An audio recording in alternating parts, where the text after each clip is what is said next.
Shalom. Selamat hari Minggu, salam sejahtera bagi kita sekalian. Jemaat yang dikasihi Tuhan Yesus Kristus, selamat datang dan selamat beribadah bagi saudara-saudara sekalian, terlebih bagi saudara kami yang baru pertama kali datang beribadah di tempat ini. Ibadah kita pada hari ini adalah ibadah Minggu ke-19 setelah Trinitatis dengan tema Siap Sedia Memberitakan Firman Tuhan. Kiranya persekutuan kita hari ini benar-benar membawa sukacita dan damai sejahtera dalam kehidupan kita demi kemuliaan Tuhan kita Yesus Kristus. Marilah kita mempersiapkan hati untuk memulai ibadah hari ini. Kita memasuki saat teduh dan berdoa dalam hati masing-masing.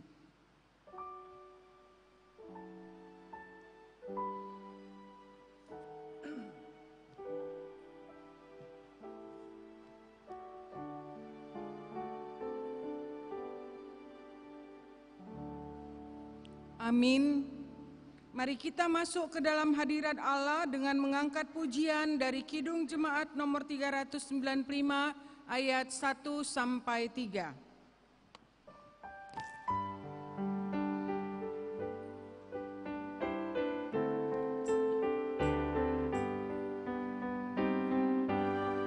Betapa indah harinya saat ku pilih penebus, alangkah sukacitanya ku memberitakannya terus.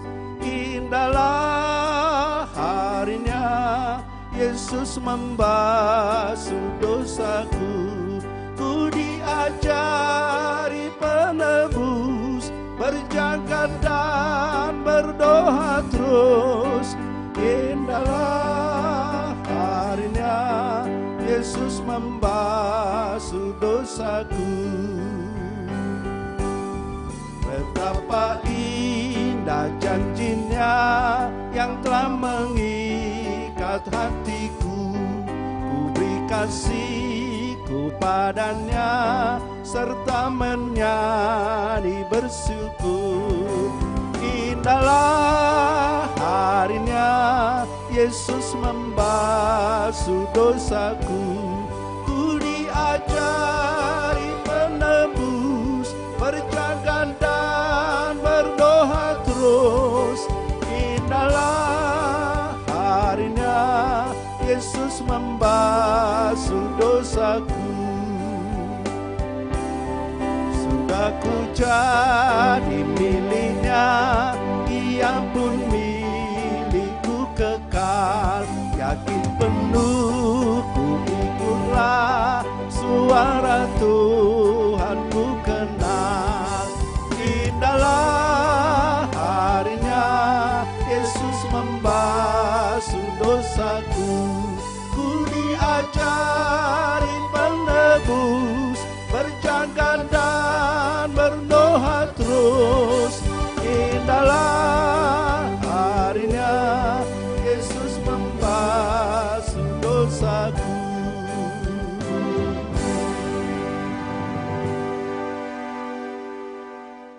Di dalam nama Allah Bapa dan anaknya Tuhan Yesus Kristus dan Roh Kudus Halik langit dan bumi.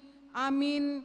Sebab aku yakin bahwa penderitaan zaman sekarang ini tidak dapat dibandingkan dengan kemuliaan yang akan dinyatakan kepada kita. Haleluya. Haleluya. Haleluya.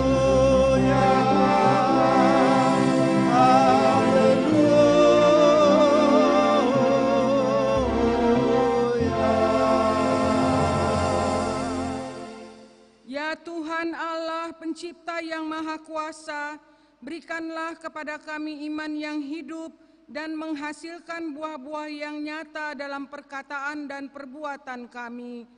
Perbaharuilah kami senantiasa sebagai ciptaan-Mu yang baru di dalam Yesus Kristus, agar kehadiran dan kehidupan kami menjadi berkat bagi seisi dunia ini. Ingatkanlah kami juga akan tanggung jawab kami terhadap ciptaan-Mu, agar kami tidak bertindak sewenang-wenang menghabiskan sumber-sumber alam yang Engkau anugerahkan kepada kami untuk dikelola dengan penuh tanggung jawab. Ingatkanlah kami juga akan tanggung jawab kami kepada anak cucu kami yang akan mengalami dampak dan akibat tindakan kami terhadap alam ciptaan-Mu. Sebab Engkau telah menebus seisi dunia ini di dalam kematian dan kebangkitan anak-Mu Yesus Kristus, Tuhan dan Penyelamat kami. Amin. Jemaat dipersilakan duduk kembali. Untuk menyambut pembacaan firman, mari kita bernyanyi dari PKJ nomor 182 ayat 1 dan 2.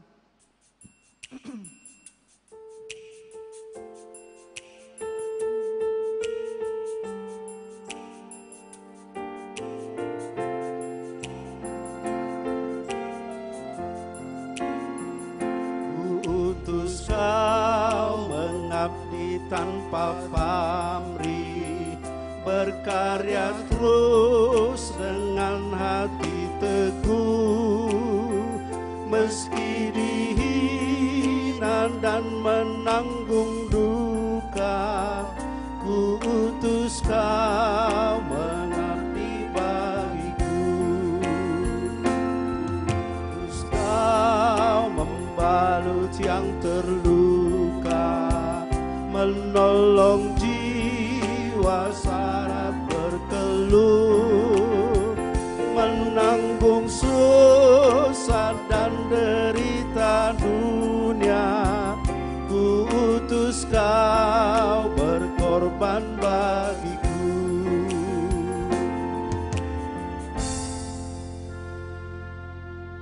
Marilah kita mendengarkan firman Tuhan sebagai epistel pada minggu ke-19 setelah Trinitatis yang tertulis di dalam Keluaran 4 ayat 10 sampai 17. Keluaran 4 ayat 10 sampai 17, marilah kita membacanya secara responsoria. Lalu kata Musa kepada Tuhan, "Ah Tuhan, aku ini tidak pandai bicara, dahulu pun tidak, dan sejak Engkau berfirman kepada hamba-Mu pun tidak, sebab aku berat mulut dan berat lidah." Tetapi Tuhan berfirman kepadanya, "Siapakah yang membuat lidah manusia? Siapakah yang membuat orang bisu atau tuli, membuat orang melihat atau buta? Bukankah aku, yakni Tuhan? Oleh sebab itu, pergilah, aku akan menyertai lidahmu dan mengajar engkau apa yang harus kau katakan." Tetapi Musa berkata, "Ah Tuhan, utuslah kiranya siapa saja yang patut Kau utus." Maka bangkitlah murka Tuhan terhadap Musa, dan ia berfirman, "Bukankah di situ Harun orang Lewi itu kakakmu? Aku tahu bahwa ia pandai bicara, lagi pula ia telah berangkat menjumpai engkau, dan apabila ia melihat engkau, ia akan bersukacita dalam hatinya. Maka engkau harus berbicara kepadanya dan menaruh perkataan itu ke dalam mulutnya. Aku akan menyertai lidahmu dan lidahnya dan mengajarkan kepada kamu apa yang harus kamu lakukan. Ia harus berbicara bagimu kepada bangsa itu. Dengan demikian ia akan menjadi penyambung lidahmu dan engkau akan menjadi seperti Allah baginya." Kita baca bersama-sama.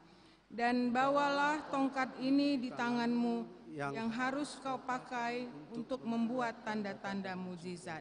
Demikian firman Tuhan.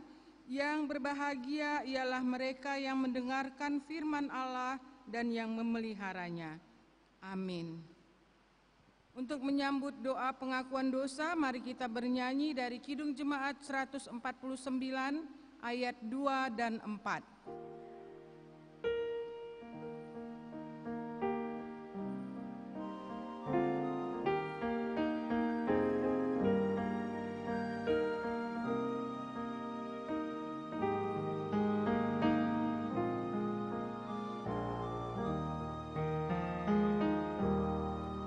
Diampuni dia dosamu, suara Yesus menuju surga, jalanmu bersama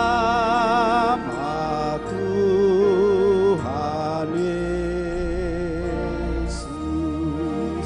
Baik di dunia yang fana, baik di surga yang bakal, yang terindah selamanya,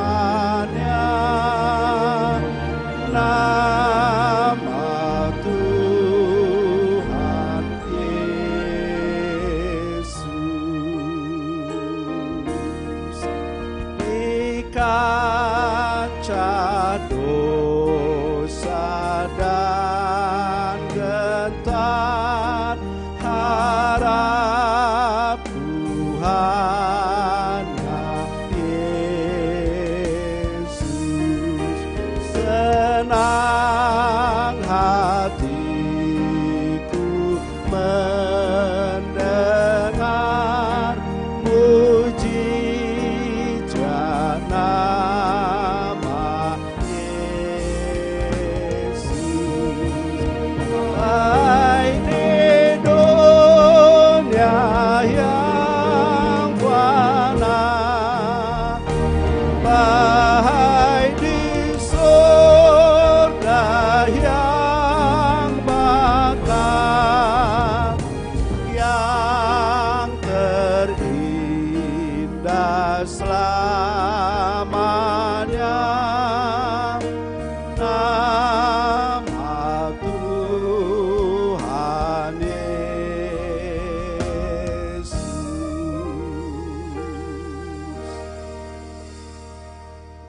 Saudara-saudara yang terkasih di dalam Tuhan Yesus, marilah kita mendekat kepada Allah dengan hati yang tulus. Dengan segala kerendahan hati, marilah kita mengaku dan menyesali dosa-dosa kita kepada Allah Bapa, serta memohon kepadanya di dalam nama Tuhan kita Yesus Kristus untuk memberi kita pengampunan. Marilah kita memasuki saat teduh untuk berdoa di dalam hati kita masing-masing.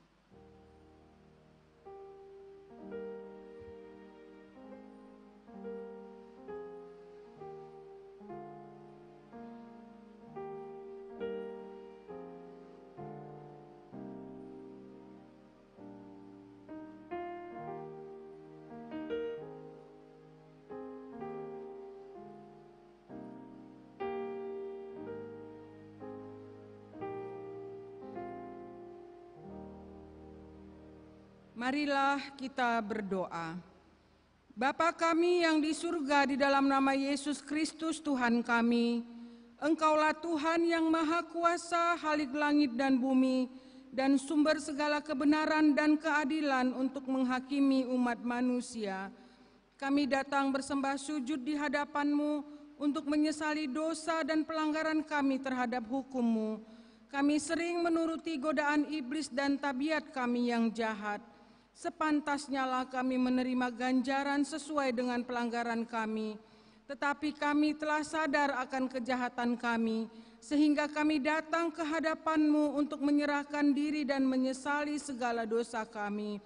Ya Roh Kudus, terangilah hati kami dan teguhkanlah kami untuk melakukan apa yang berkenan kepadamu, sampai kami beroleh hidup yang kekal di dalam pengasihan Tuhan Yesus Kristus Tuhan kami.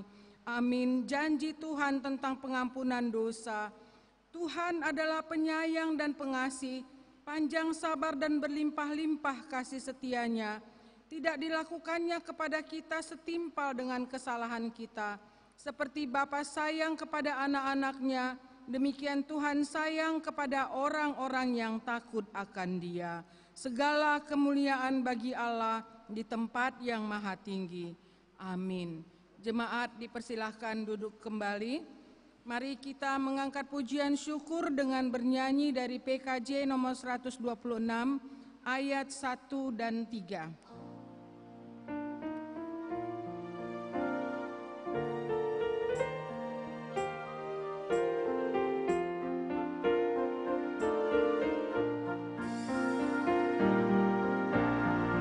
Hanyalah Yesus Juru Selamat, Dialah sumber hidup bakal. Layaklah Dia terima kuasa, puji dan hormat selamanya. Hanyalah Yesus Juru Selamat, aib dan dosa dihapusnya. Hanyalah Yesus Juru Selamat, hidup abadi diberikannya. Meskipun susah maupun derita, hanyalah Yesus penolongku. Meski gelombang yang menghempaskan, hanyalah Yesus menolongku. Hanyalah Yesus Juru Selamat, aib dan dosa dihapusnya. Hanyalah Yesus Juru Selamat, hidup abadi diberikannya. Marilah kita mendengarkan hukum Taurat Tuhan sebagai petunjuk hidup baru, yaitu titah yang kelima dan keenam.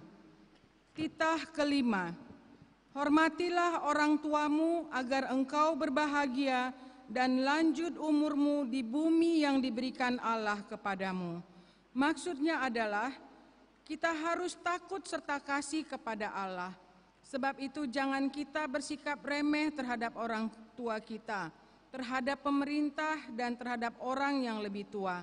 Jangan kita menimbulkan kemarahan mereka, tetapi hendaklah kita selalu menghormati dan mengasihi mereka, menuruti dan menyelami jiwa mereka, serta senantiasa berbuat baik kepada mereka.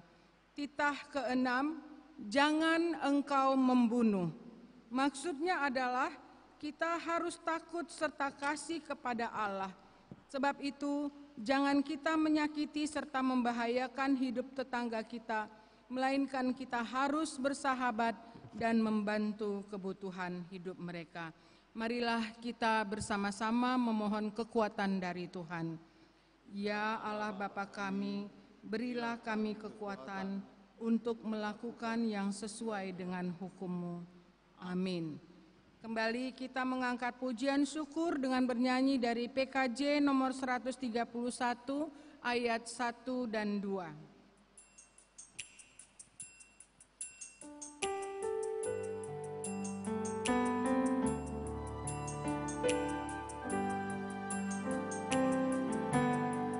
Ku yakin Tuhan tuntun langkahku, serta membuka jalan bagiku.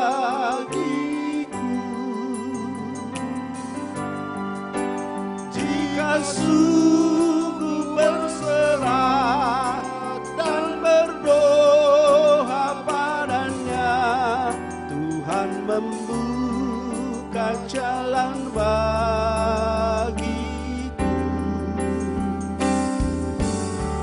Ku yakin Tuhan tuntun langkahku, serta membuka jalan bagiku.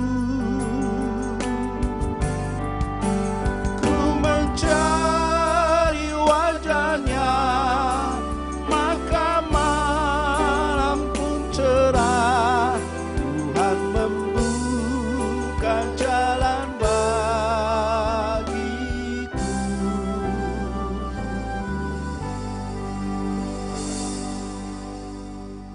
Marilah kita bersaksi mengikrarkan pengakuan iman kita bersama jemaat pada segala abad di seluruh dunia ini.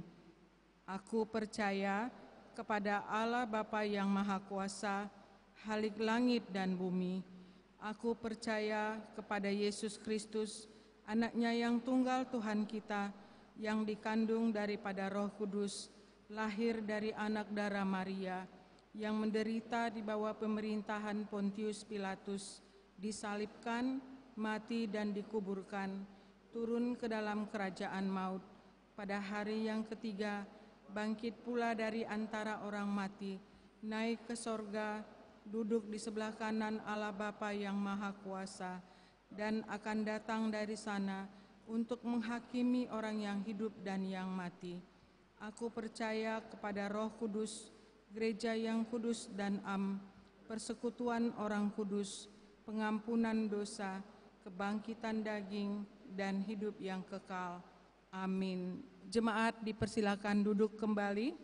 Untuk mempersiapkan hati dan pikiran kita menyambut sabda Allah, mari kita bernyanyi dari Kidung Jemaat nomor 427 ayat 1 sampai 3.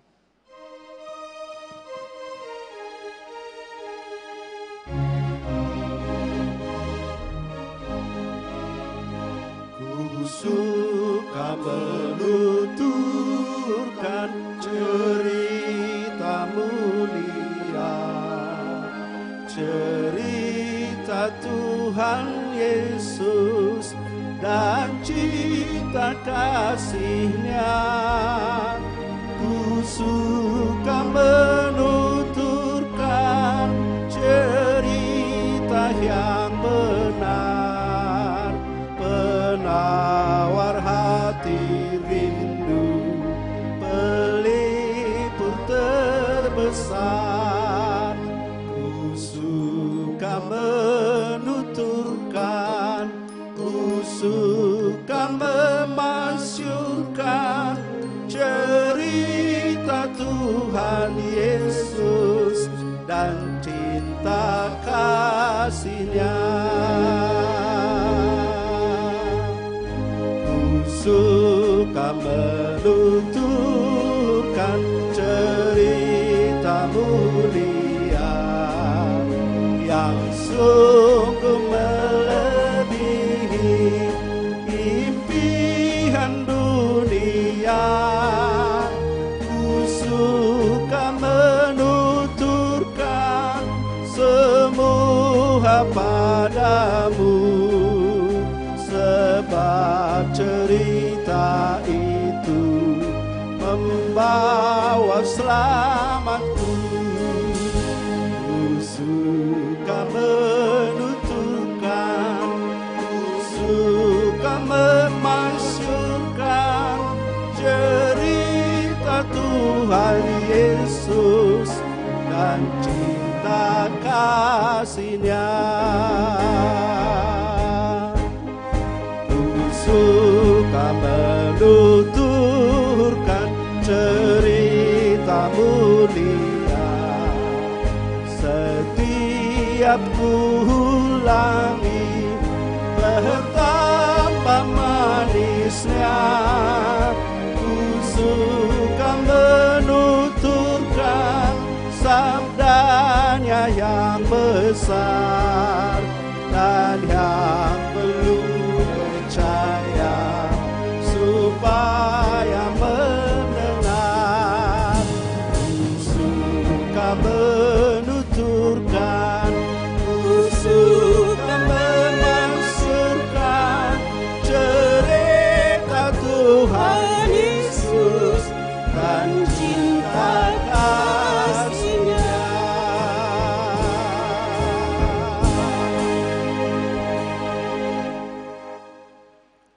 Damai sejahtera dari Tuhan yang melampaui segala akal, itulah menyertai hati dan pikiranmu di dalam nama Yesus Kristus. Amin. Shalom saudara-saudari, saya memperkenalkan diri. Saya Pendeta Riana Lumban Raja. Saya bertugas sebagai dosen di Universitas HKBP Nomensen Medan. Dan saya tinggal di Marindal. Horas Marihita. Firman Tuhan pada Minggu Trinitatis hari ini 6 Oktober tertulis di dalam 2 Timoteus 4 ayat 1 sampai ayat 5. Demikian firman Tuhan.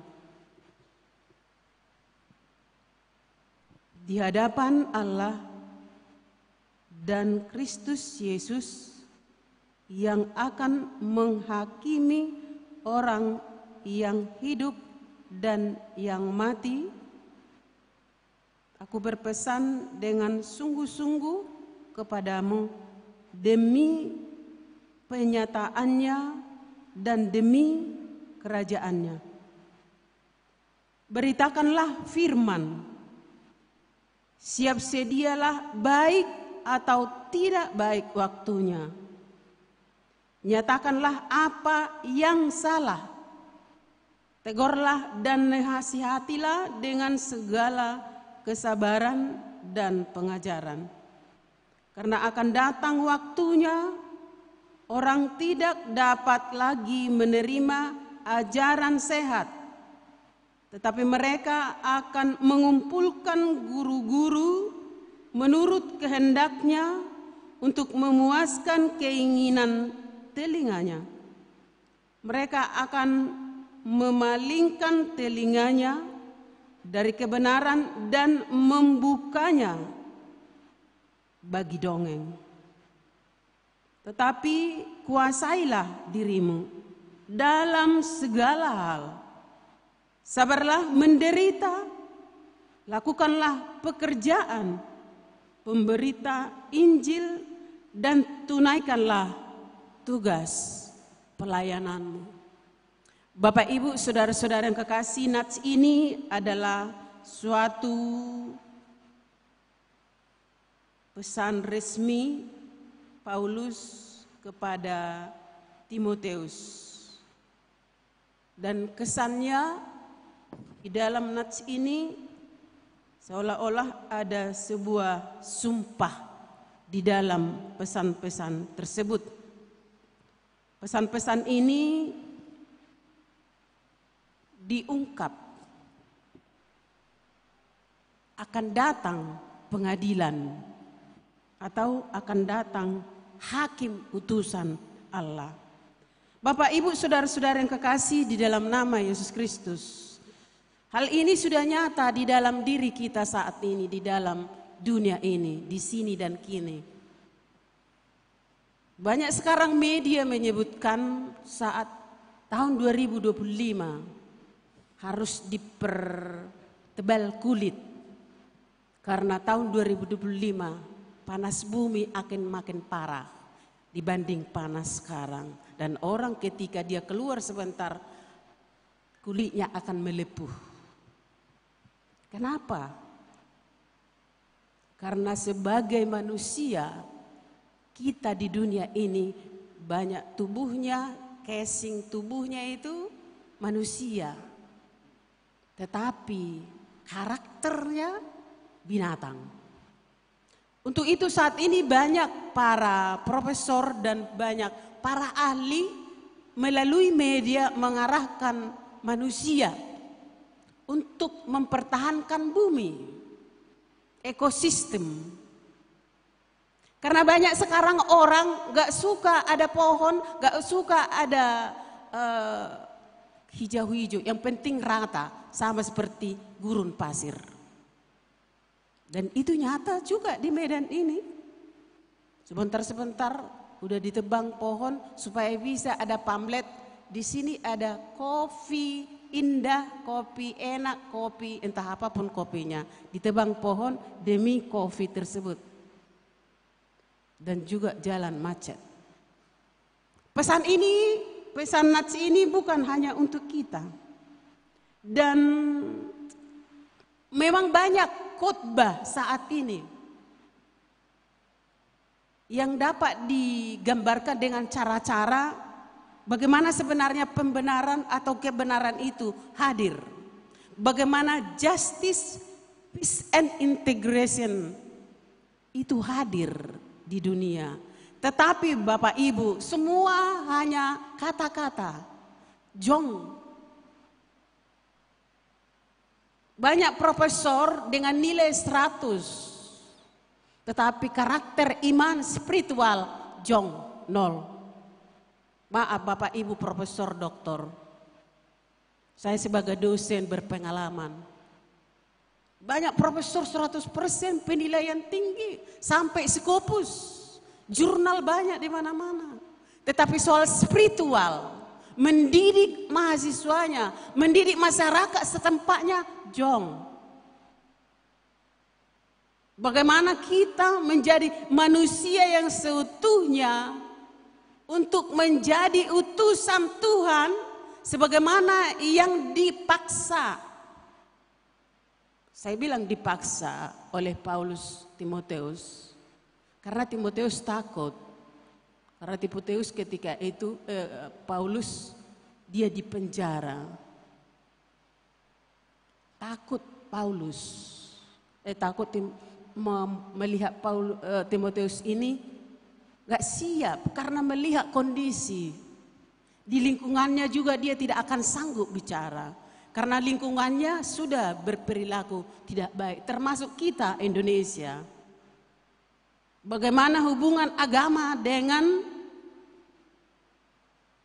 kehidupan kita. Apakah orang yang beriman itu otomatis beragama? Atau orang yang beragama itu otomatis beriman? Banyak orang sekarang secara spiritual dia rajin berdoa di depan umum, rajin memberitakan firman, rajin dia ke sana, capek pelayanan, aku capek katanya. Orang yang beriman kepada Yesus Kristus tidak pernah dia mengungkap dia capek pelayanan. Dia tidak pernah mengungkap dia capek bekerja. Karena dianggap pekerjaannya itu adalah istilah Batak tohonan, pelayanan. Tapi Bapak, Ibu, saudara-saudara kekasih, mahasiswa saya sudah banyak lulus pada musim setelah COVID. Mahasiswa saya mendaftar sampai ada 50 perusahaan di Indonesia. Gak diterima karena ada pola pikir perusahaan ini generasi Z. Sebagai manusia dia tidak bertahan melakukan kerjanya. Bekerja di sini 1 bulan, saya tanya pengusaha ada di Kota Medan, kenapa nggak kalian terima? Ada di sini perusahaan, masuk dia di situ, dari sudut otak lancar lah karena IT, apalagi zaman sekarang AI, masuk dia. Karena udah terbiasa handphone ini setiap detik harus di tangan. Padahal dia harus menyelesaikan tugas. Setiap detik harinya gak selesai tugas yang diberikan. Bentar-bentar handphone, bentar-bentar handphone, bentar-bentar handphone. Gak bisa lepas dari handphone. Karena dimarahi oleh koordinatornya, akhirnya dia resign. Jadi zaman sekarang, manusia zaman sekarang, anak-anak zaman sekarang, anak-anak resign. Anak-anak resign namanya. Dan itu ada kalau ada sini para mahasiswa dan juga para pekerja. Manusia setelah COVID adalah manusia resign. Gak mampu bertahan untuk menenangkan hati. Bagaimana saya seperti lagu tadi itu menyenangkan hatiku jika hanya terus non-stop handphone itu di mataku. Di sini sebagai pengikut Kristus, beriman kepada Kristus, bagaimana kita membawa, menunjukkan Kristus itu di dalam kehidupan kita. Menjadi pengikut Kristus bukan harus tertulis di sini pengikut Kristus, bukan harus ada aksesoris salib. Karena sekarang Bapak Ibu, ada teman saya udah doktor dia, dosen di Ganesha Bali, satu kelas dulu dengan saya di UGM Yogyakarta. Dia meminta salib dan sampai sekarang katanya salib saya yang saya kasih itu tetap terpampang di rumahnya. Karena tidak otomatis orang yang megang salib pengikut Kristus. Zaman sekarang zaman metal. Metal itu kalau ada lambang salib dianggap itu sudah metal. Jadi tidak otomatis orang yang ada tanda salib menjadi seorang pengikut Kristus. Bisa saja hanya simbolik keanggunan atau kesejukan di dalam dirinya. Dan ada juga memang dianggap itu menjadi suatu simbolik di dalam kekuatannya. Sama seperti seorang ibu. Karena kalau kita lihat Bapak Ibu sekarang dunia yang tidak percaya menganggap khotbah saat ini sebagai ngomong kosong dan banyak lebih menyukai hiburan, menyukai aksesoris dibanding isi Alkitab. Dan orang tua ini dari salah satu desa di Sumatera Utara memberangkatkan anaknya bekerja keluar dari daerah. Ada di bawah sesuatu dan harus kamu kantongi ya Mang, atau kamu ikat di dalam ikat pinggangmu ya Mang ini, bawalah ini. Enggak, Alkitab disuruh dibawa. Yang dibawa ada sesuatu. Sesuatu dibawa. Dan itu harus dikantongi terus menerus. Kemana dia pergi dikantongi kemana. Karena itu dianggapnya untuk memberikan dia kekuatan, untuk memberikan dia percaya diri di dalam hidupnya. Karena orang tua tidak mengarahkan anak ini apa visi anak ini, apa misinya, apa prinsip anak ini, tidak dijelaskan. Yang dia berikan adalah sesuatu. Inilah bawa amangnya, omma buana mangda, katongi atau ikatkan ke ikat pinggangmu, atau ikatkan ke bajumu. Apa yang terjadi Bapak Ibu? Ketika dia bekerja, mungkin bagian mesin dia, akhirnya tiba-tiba tangannya putus. Dimakan mesin. Padahal ada kekuatanku, kenapa putus tanganku? Ketika dia masuk ke ruang mesin tersebut, dia sudah berpikir, tinggal di kamar mandi ganti baju aku tadi, tinggal sesuatu yang diberikan mamaku di kamar mandi.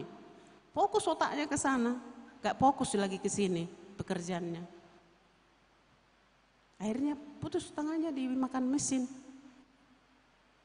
Artinya apa di situ Bapak Ibu? Sama seperti generasi Z sekarang ini. Memberikan dia kekuatan, dia enggaknya HP-nya. Dia enggaknya HP-nya. Tidak kualitas dirinya. Yang ditunjukkannya di dalam dia bekerja. Tetapi HP-nya itu yang dianggap menjadi kekuatan dia. Sehingga bentar lihat, sehingga bentar dilihat. Gak fokus lagi dalam pekerjaan. Sekarang ini Bapak Ibu zaman pelatihan, zaman rapat-rapat. Rapat aja kerja orang, pelatihan aja sampai kami seperti dosen. Pelatihan aja, sering saya tidak ikut rapat dan pelatihan. Tetapi kualitas yang harus dibicarakan itu ku kerjakan. Banyak pelatihan, banyak rapat. Ayo pelatihan anak-anak muda. Alai pertanyaan aku boto Bapak Ibu para majelis di sini. Ada enggak pertanyaan anak-anak mahasiswa di sini? Entah siapapun itu mahasiswanya. Di sini ada enggak sekali sebulan atau sekali setengah tahun atau sekali seminggu? Untuk menyejukkan hati anak-anak muda yang mungkin banyak di sana. Ada yang dibullying. Karena dia tidak selevel dengan yang lain. Karena dia tidak sanggup membayar makan pacarnya. Makanya selalu saya bilang kepada mahasiswa saya, saudara-saudari, tidak ada cinta yang sejati di dunia ini. Oleh karena itu jangan tergantung kamu sama pacarmu. Selalu saya bilang sama mahasiswa, Karena kadang mahasiswa ini, makanya saya sebutkan kepada mahasiswa, jika tidak ada yang hadir, jika ada yang tidak hadir pada suatu tertentu, bilang, telepon atau chat ibu. Maaf bu, saya tidak hadir karena saya putus cinta tadi malam dengan pacar saya. Boleh dicat, bertahu ibu mengarahkan yang mana pacarnya, dipanggil dua-dua kan? Apa mereka butuhkan berdua sehingga ada putus? Sampai di mana rupanya selama ini penyambungan? Apakah pakai beton waktu mereka sambung sehingga putus? Kenapa cepat putus? Apa penyambungnya sehingga putus? Akibat daripada persoalan konsep pribadi, soal hidup tidak jelas sehingga banyak terkendala yang lain. Oleh karena itu, sebagai seorang Kristen, kita harus memiliki prinsip hidup.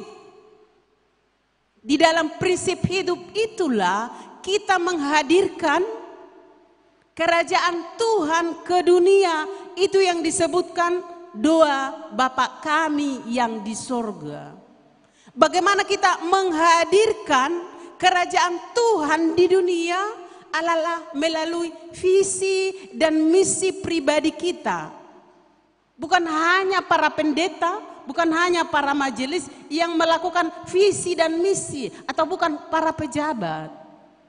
Tetapi setiap orang percaya memiliki visi dan misi hidup. Apa pelayananmu? Apa prinsip hidupmu? Bapak Ibu saudara-saudara yang kekasih, di dalam nats ini diingatkan kita kembali di dalam 2 Timotius 3 ayat 1 diungkapkan, ketahuilah bahwa pada hari-hari terakhir akan datang masa yang sukar. Dan itu nyata Bapak Ibu. Dulu ada teman saya, dia sudah kaya karena dia memiliki banyak fotokopi. Seperti kami Nompensen tidak perlu lagi bagi-bagi kertas. Udah sistem online mengirim undangan. Akhirnya fotokopi nggak laku lagi kan? Karena sekarang kita membuat tulisan tidak lagi buku, jurnal aja diambil. Akhirnya tidak perlu lagi fotokopi pencetak. Akhirnya teman saya itu beralih sekarang menjadi mencari transportasi karena fotokopinya tidak laku. Akhirnya dia mengarah kepada transportasi sekarang. Bentar lagi, semoga Indonesia damai sejahtera. Mungkin banyak seperti yang mahasiswa jalani, ada tayo-tayo gratis di Medan. Sehingga mengurangi transportasi, ada tayo-tayo gratis. Mengurangi transportasi kan, sama seperti Bapak Ibu. Saya pernah naik ojek, kebetulan transportasi saya macet, sehingga saya harus naik ojek. Masa 7 kilometer saya harus bayar 2.500, sedih kali kan. Kalau dari sudut uang saya tidak ada memang boleh saja itu murah. Tapi dari sudut konteks kehidupan ekonomi, itu terlalu rendah. 7 km 2.500 saya naik gojek. Bentar lagi bisa saja itu hilang gojek. Bapak Ibu maaf yang gojek. Tapi bagaimana kita harus memiliki hidup kembali kepada Alkitab. Apa yang disebutkan oleh Tuhan, lakukanlah pekerjaan yang kusampaikan kepadamu. Bahasa Batak disebutkan sahat ula tohonanmu. Tohonan itu adalah pelayanan, pekerjaan. Sampai kapan kamu harus mengerjakannya? Sampai selesai. Lakukan tanpa harus menilai kuantitas nilai uangnya. Bekerjalah ula tohonanmu tanpa melihat kuantitas uangnya. Tapi lakukan. Karena mengapa Bapak Ibu? Di sini kamu melakukan itu, kualitas tohonanmu itu, pelayananmu itu, di sini tidak kamu terima secara nilai ekonomi. Kamu sudah capek di sini, tetapi di surga sudah kamu simpan depositomu. Jika kamu butuh Tuhan, saya butuh, dan Tuhan terus panggil Tuhan. Di sana nanti ada time and space. Ada time and space. Mungkin timemu tidak menerima uang saat ini. Ruangan ini tidak menerima uang kamu saat ini. Tetapi ketika kamu berjuang dan berjuang di sana, ada di sana waktunya dan di sana space-nya. Karena kamu sudah memiliki deposito di sorga, kamu akan terima di sana, tidak di sini. Tapi tetap kamu teguh, teguhkanlah hatimu, itu disebutkan di sini. Beritakanlah firman, siap sedialah baik atau tidak baik waktunya, nyatakanlah apa yang salah, tegurlah. Jika orang lain tidak mau menerima kesalahannya, sudah nggak usah kamu harus memaksa orang lain itu menerima apa yang kamu laksanakan. Hindari. Yang saya pahami ada beberapa penyelesaian konflik. Satu, menghindari. Karena kalau enggak itu konflik nggak mau dia terima. Satu, hindari. Dua, rapatkan. Tiga, adukan ke pengadilan atau secara hukum. Yang mana kau pilih yang tiga? Jika itu mendesak, sudah bawa orang merapatkan.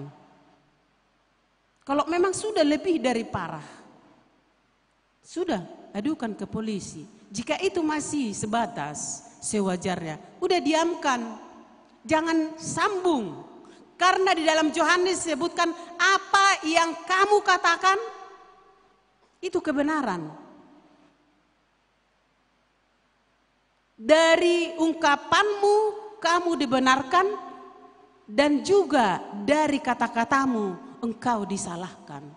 Jika kita menjawab segala kata-kata orang yang membullying kita, maka kata-kata kita itu akan kembali kepada kita. Jika kita diamkan itu, kata-kata itu akan balik kepada dia. Ada space and time. Ada waktunya kelak. Karena itu diingatkan, bersedialah di waktu baik atau tidak baik. Jika waktunya tidak baik, kebetulan dia melakukan kesalahan pada saat ini, sama seperti saya Bapak Ibu. Sering ketika saya harus pergi kuliah, sering pagi-pagi apalagi hujan, sering banyak kecelakaan. Karena orang mungkin mau cepat. Kadanglah ada orang mau menjatuhkan dirinya ke mobil, dan itu pengalaman saya. Karena saya percaya Tuhan bersamaku. Ada tiba-tiba orang menjatuhkan dirinya ke mobil itu. Saya tidak buka pintu mobil. Datang orang, kau yang menjatuhkan dirimu ke mobil itu. Kenapa kau pukul-pukuli mobilnya, katanya. Banyak sekarang Bapak Ibu penipuan, perampokan dengan gaya-gaya menebarkan diri, dan itu ada di Medan. Dan hati-hati para mahasiswa dan Bapak Ibu sekalian. Ada orang menjatuhkan diri, dan itu sudah ada di kiri, di depan, di kanan. Dijatuhkan di kanan supaya cepat dibuka pintu. Karena di kanan kan, di Indonesia kan supirnya di kanan. Sengaja di kanan dijatuhkan supaya yang di sana itu bisa entah apa diambil. Saya sudah lihat di kaca spion. Supaya dilihat. Akhirnya ada orang di sana membela, kau yang menjatuhkan dirimu ke mobil. Saya lihat dari sana. Saya memang tidak buka pintu mobil, hanya buka kacanya saja. Artinya Bapak Ibu, banyak strategi orang untuk mengacaukan kita. Tapi jika kita percaya, pasti Roh Kudus, malaikat surgawi akan selalu membantu kita. Amin Bapak Ibu. Di dalam nats ini kita diarahkan bagaimana sebenarnya menjadi seorang pekerja Tuhan. Pekerja Tuhan di dalam diri kita tidak ditulis dengan tinta, tetapi ditulis dengan cinta. Sebagai pekerja Kristen, setiap kehidupan kita dan orang lain tahu kita sebagai pengikut Kristus bukan karena ditulis dengan tinta, tetapi ditulis dengan cinta. Bagaimana cinta kasih itu terlaksana? Melalui jangan cepat nyerocos, jangan cepat menjawab-jawab, banyak mendengar. Ada istilah Batak disebut marharpe, pinggol marharpe, mungkin masih ada tahu sini. Marharpe artinya harpe itu apa itu, alas yang di atas meja, ada alas yang di atas meja itu yang panas, yang dingin, yang bagaimanapun dia sanggup menerimanya. Itu harpe, alas. Dimasukkan yang panas, memang karena dia harpe, alas, dimasukkan yang panas, dimasukkan yang dingin, yang bagaimanapun dia harus terima. Demikian juga kuping seperti harpe. Yang jahat, yang baik, semua diterima, jangan langsung banyak ngomong. Itu menjadi kehidupan seorang Kristen. Lebih bagus mendengar. Karena orang yang banyak mendengar, hikmatnya lebih tinggi dibanding orang yang nyerocos ngomong, hikmatnya tidak banyak, tidak besar. Karena sulit dia mencari keputusan. Bapak, Ibu, saudara-saudara yang kekasih, semangat militan yang di ayat 2 ini menyampaikan bagaimana kita menjadi seorang Kristen menyampaikan firman Tuhan. Tidak harus berkhotbah seperti saya di sini. Di dalam karakter kita setiap hari, karakter kita harus kita minta kepada Tuhan supaya tetap menjadi karakter manusia. Jangan masuk karakter binatang. Sebagaimana yang diungkapkan filsuf Thomas Hobbes, Homo homini lupus bellum omnium contra omnes. Jangan seperti itu. Masuk karakter binatang ke dalam diri kita, yaitu mengambil yang bukan miliknya.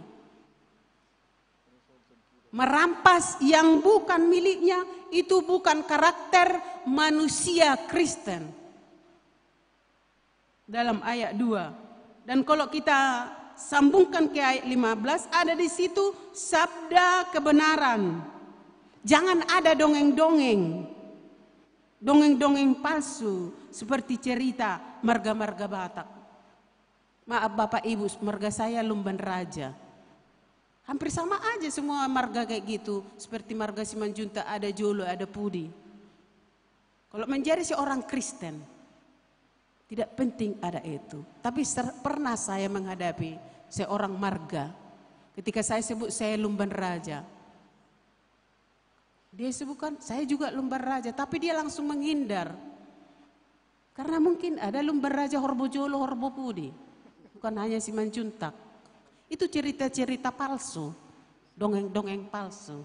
Jadi karena kita sebagai ada zaman dahulu mereka melakukan kesalahan apapun harus kita ikuti. Seperti di dalam Upasa Batak disebutkan Martukotos sialagu dipinukan ina parjolo ni hutonon na parpudi. Apa? Pernikahan nenek moyang kita yang 10 kali zaman dulu kita harus ikutkan sekarang. Menikah laki-laki 5 kali karena tidak memiliki keturunan perempuan, laki-laki. Karena bagi orang Batak kalau tidak ada laki-laki maka selalu menikah aja, seolah-olah hanya perempuan yang salah, laki-lakinya enggak salah. Seolah-olah senang kali lah laki-laki ini kalau tidak ada anaknya laki-laki, menikah aja, kerjaan terus aja menikah. Kayak binatang gitu kan, menikah aja supaya banyak anaknya. Apa kita ikutkan itu seperti Upasa itu? Napinukan nina parjolo, ni hutonon nina parpudi. Tidak semua, banyak dongeng-dongeng palsu di masyarakat Batak. Apakah saya karena marga Lumban Raja Parhorbo Pudi atau Parhorbo Jolo, saya kurang tahu. Tidak bisa saya bersama dengan Lumban Raja yang lain di situ. Sebagai seorang pengikut Kristus, bagaimana kita memanusiakan manusia seutuhnya, sebagaimana Tuhan sebutkan bahwa Tuhan itu adalah citra manusia. Dan manusia itu yang disebutkan kita ini, di dalam diri kita ini ada nefesi di dalam bahasa Ibrani. Di dalam bahasa Aram disebut ada ruach. Ada ruach. Ada roh Tuhan di dalam hidup kita ini. Tetapi tubuh kita ini adalah dari tanah. Dan tubuh kita ini akan kembali ke tanah. Tetapi roh Tuhan ini ruach. Kembali ke Tuhan. Oleh karena itu ada dua roh yang selalu hadir dalam hidup kita. Roh Tuhan dan roh tanah. Namun itu yang saya sebutkan tadi itu banyak. Karena kebetulan Bapak Ibu saya sedang kuliah S3. Dan banyak teman-teman yang saya lihat dalam bahasa Batak disebut dia do naing haporsiaunnya mataun. Tibu alai realita hidup spiritual ladang adong. Dalam diri kita ini terkadang kita nggak sadari lebih banyak pola pikir dunia, padahal kita tidak sadar temporer kita hidup di dunianya. Hana, just a moment. Hanya sementara. Untuk apa kamu merebut yang bukan milikmu? Seperti yang disebutkan Thomas Hobbes, homo homini lupus, belum omnium contra omnes. Hanya sementara. Kita lihat periode yang saya bilang tadi itu. Dulu dia pekerja fotokopi, sekarang udah tumpur. Udah nggak tahu dia mau menjual kemana fotokopinya. Karena nggak laku lagi sekarang. Sementara ada batas time and space. Batas waktumu juga menjadi pemegang perusahaan tertinggi. Batas waktumu menjadi seorang bendahara di salah satu perusahaan. Terbatas. Oleh karena itu diingatkan baik atau tidak baik, kita harus melakukan dan menyampaikan firman Tuhan. Bapak Ibu saudara-saudara yang kekasih, di dalam 2 Timotius 3 ayat 17 saya akan bacakan dulu sebentar, jangan dulu bosan Bapak Ibu ya. Segala tulisan yang diilhamkan Allah memang bermanfaat untuk mengajar, untuk menyatakan kesalahan, untuk memperbaiki kelakuannya, dan untuk mendidik orang dalam kebenaran. Dengan demikian, tiap-tiap manusia kepunyaan Allah diperlengkapi untuk setiap perbuatan baik. Semua diperlengkapi untuk perbuatan baik. Tapi zaman sekarang ini banyak pelatihan-pelatihan. Bukan perbuatan baik. Tetapi hanya untuk mempertahankan kegengsian pribadi. Bukan betul-betul melakukan yang baik. Oleh karena itu, bagaimana kita meyakinkan diri kita menunjukkan kebaikan kita kepada orang lain adalah dengan kesabaran. Itu yang disebutkan, ajarlah orang dengan kesabaran. Karena akan tiba masanya apabila orang tidak mau mengajar perkara-perkara yang ingin didengar oleh mereka, maka mereka akan menutup telinga. Bapak Ibu, banyak orang nanti tidak akan mendengar perkataan kita. Tetapi sabarlah dan lakukanlah tugas pelayananmu. Amin, mari kita berdoa.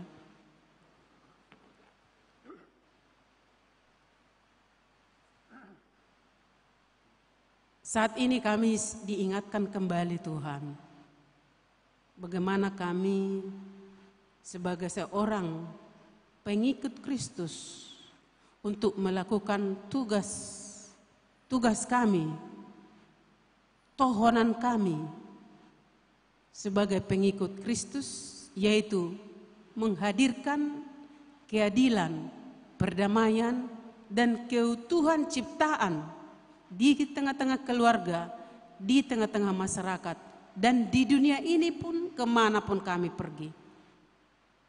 Saat ini juga kami diingatkan agar kami menjadi seorang pembawa sukacita dan kenyamanan hati kemanapun kami pergi. Ajari kami Tuhan supaya kami secara bijaksana bisa menyampaikan kata-kata baik di waktu yang tidak baik dan juga di waktu yang baik.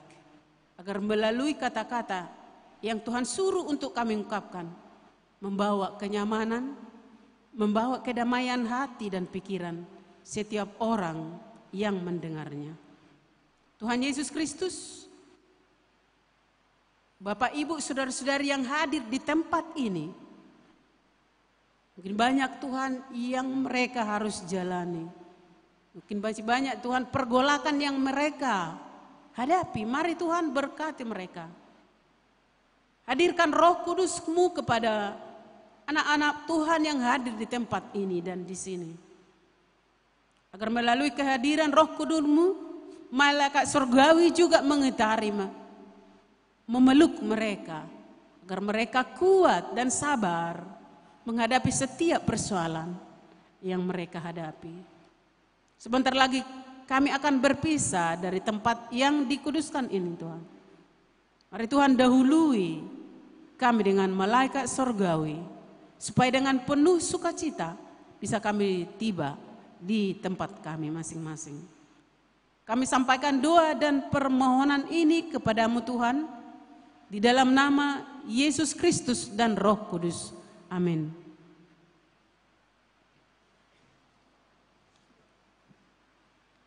Mari kita memuji Tuhan, bernyanyi dari Kidung Jemaat nomor 426.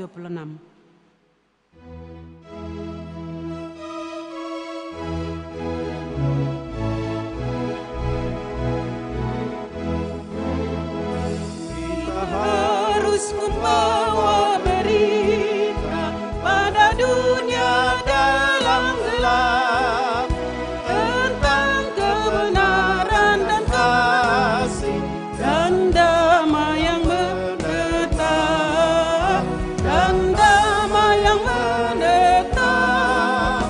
Karena gelap jadi remang pagi dan remang jadi siang hari, kuasa Kristus kan nyata lamani dan cemerlang.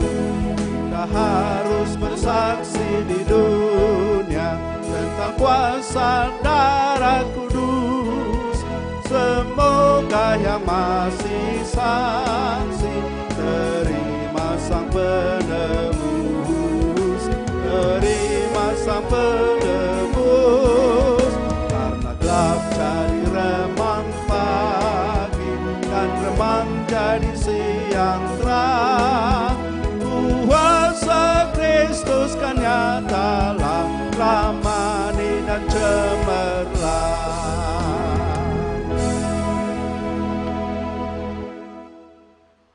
Menghantar kita memberi kurban persembahan syukur, mari kita mendengar firman Tuhan yang tertulis dalam Yunus 2 ayat 9. Tetapi aku dengan ucapan syukur akan kupersembahkan korban kepadamu. Apa yang kunazarkan akan kubayar. Keselamatan adalah dari Tuhan. Demikian firman Tuhan.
Marilah kita menyerahkan persembahan kita kepada Tuhan.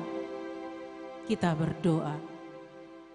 Ya Allah, Bapa kami yang di surga, kami mengaku dengan setulus hati, Engkaulah sumber segala berkat dan karunia. Di sini kami memberikan persembahan syukur kami kepadamu.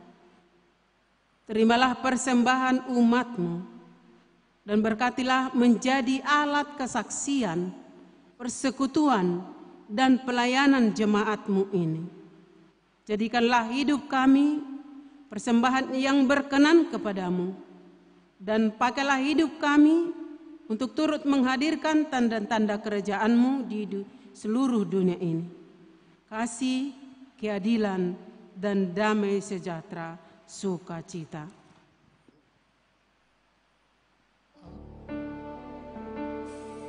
Aku suka membagi pada orang tak punya, agar Tuhan dipuji tiap orang di dunia.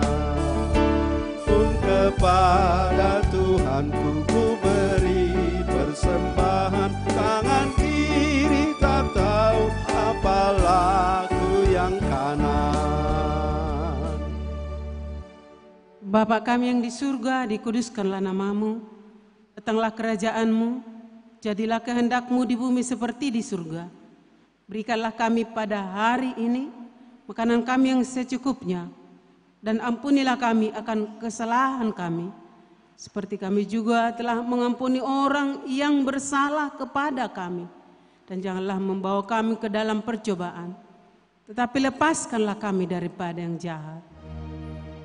Karena Kau yang punya kerajaan dan kekuasaan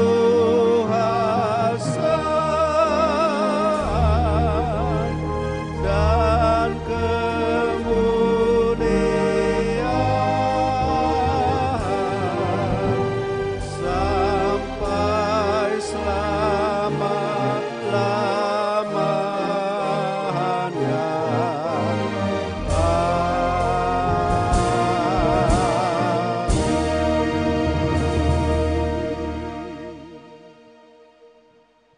Tuhan memberkati engkau dan melindungi engkau. Tuhan menyinari engkau dengan wajah-Nya dan memberi engkau kasih karunia. Tuhan menghadapkan wajah-Nya kepadamu dan memberi engkau damai sejahtera. Amin.